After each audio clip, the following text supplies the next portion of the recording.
नमस्कार दोस्तों। पिछली वीडियो में मैंने बात की थी पास्ट इंडेफिनिट की। आई होप, मैं उम्मीद करता हूँ कि आपको वो वीडियो पूरा समझ में आया होगा। अगर फिर भी उस वीडियो में आपके कोई कंफ्यूजिंग है तो मुझे कमेंट बॉक्स में ज़रूर राइट कीजिएगा। मैं आपके प्रत्येक क्वेश्चन का जवाब दूंगा। आज अपन बात कर रहे हैं पास्ट कॉन्टिन्यूस की। अपन को नाम से पता लग रहा है कॉन्टिन्यूस, जो काम लगातार चल रहा हो। पास्ट की बात करें, प्रेजेंट में नहीं, जो काम पास्ट में लगातार चल रहा था।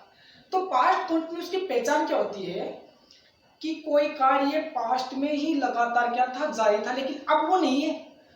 वो काम क्या था, पास्ट में ही जारी था, अब नहीं है वो काम।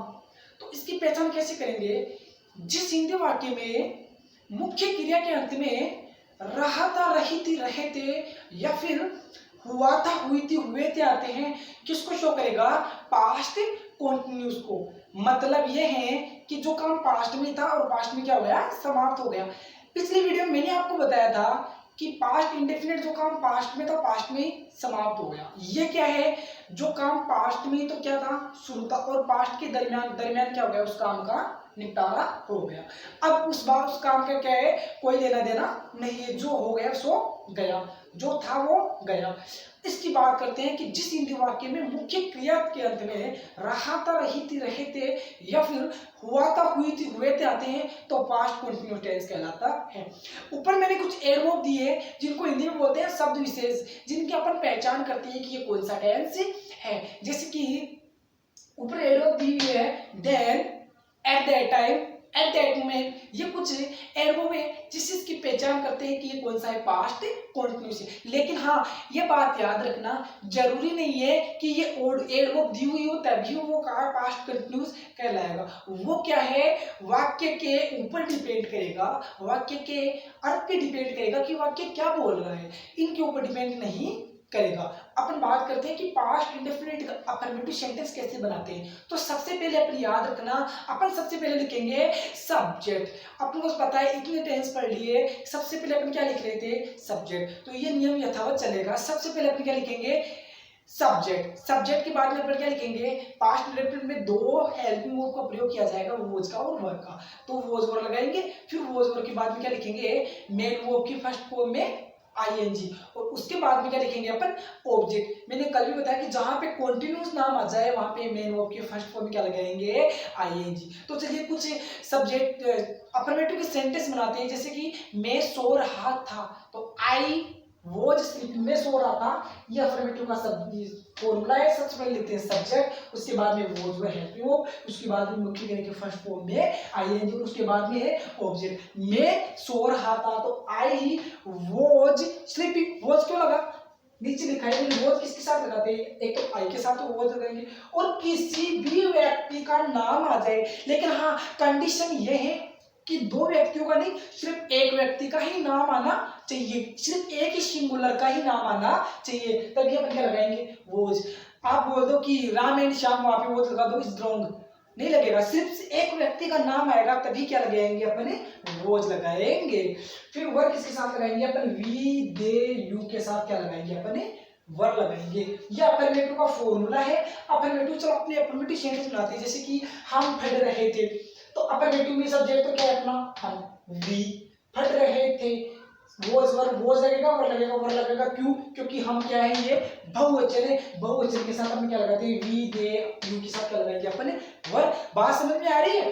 फिर उसके बाद में अपन क्या लिखेंगे, मेरे वो फर्स्ट फॉर्म क्या लगाएंगे, आईएनजी। तो वी वर स्टडिंग, हम पढ़ रहे थे, अध्ययन कर रहे थे, तो आईएनजी लगा दिया। कोई दिक्कत वाली बात, कोई दिक्कत नहीं है। अब इसी सेंटेंस को अपन नेगेटिव बनाते हैं, हम नहीं पढ़ रहे थे, तो वी वर नॉट स्टेइंग। ये मैंने लिखा है नेगेटिव का सेंटेंस। सबसे पहले लिखेंगे अपन सब्जेक्ट, सब्जेक्ट के बाद में लिखेंगे वॉज वर, और फिर वॉज वर के बाद में लिखेंगे मेन वर्ब के फर्स्ट फॉर्म में आईएनजी, उसके बाद में लिखेंगे ऑब्जेक्ट। याद रखना, कॉन्टिन्यूअस टेंस में भले अफर्मेटिव बनाओ, नेगेटिव बनाओ, भले इंट्रोगेटिव सेंटेंस बनाओ, मेन वर्ब के फर्स्ट फॉर्म में आईएनजी तो रहेगा ही रहेगा।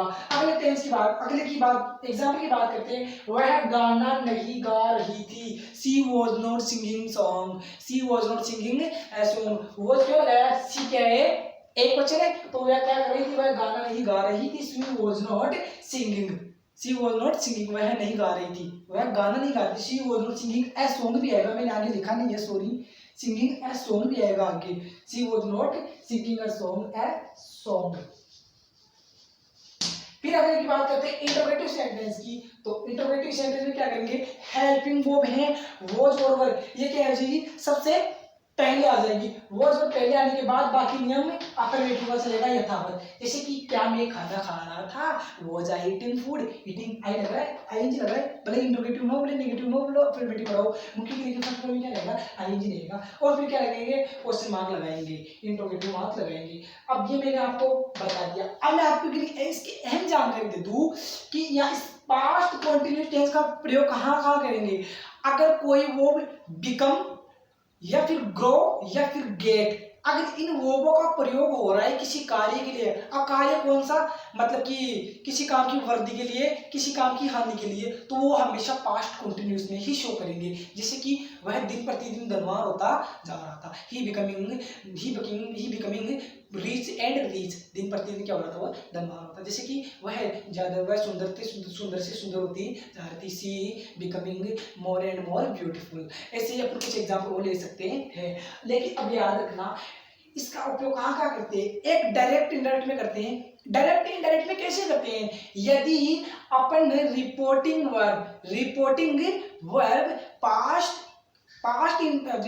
पास्ट इंडेफिनिट में हो और रिपोर्टेड स्पीच किसमें हो, प्रेजेंट कंटिन्यूअस में, तो ध्यान रखना वो किसमें चली जाएगी, पास्ट कंटिन्यूअस में। जैसे कि he said to me she said to me I am going to Jaipur, she said to me, उसने मुझे कहा I am going to Jaipur, तो इज एम आर किस में चला जाएगा, वॉज में। डायरेक्ट से इनडायरेक्ट बनाते समय इज एम आर किस में चला जाता है, वॉज वर में। अगर आपको इस टेप को लेके अभी भी कोई डाउट है तो आप मुझे कमेंट बॉक्स में जरूर लिखिएगा, मैं आपके क्वेश्चन का जवाब दूंगा। अगर वीडियो पसंद आया हो तो एक लाल कलर का सब्सक्राइब बटन है, उसको दबा देना और वीडियो को शेयर और लाइक कर देना, ताकि मैं जब भी कोई नया वीडियो अपलोड करूँ तो उसका नोटिफिकेशन सबसे पहले आप तक पहुँचे।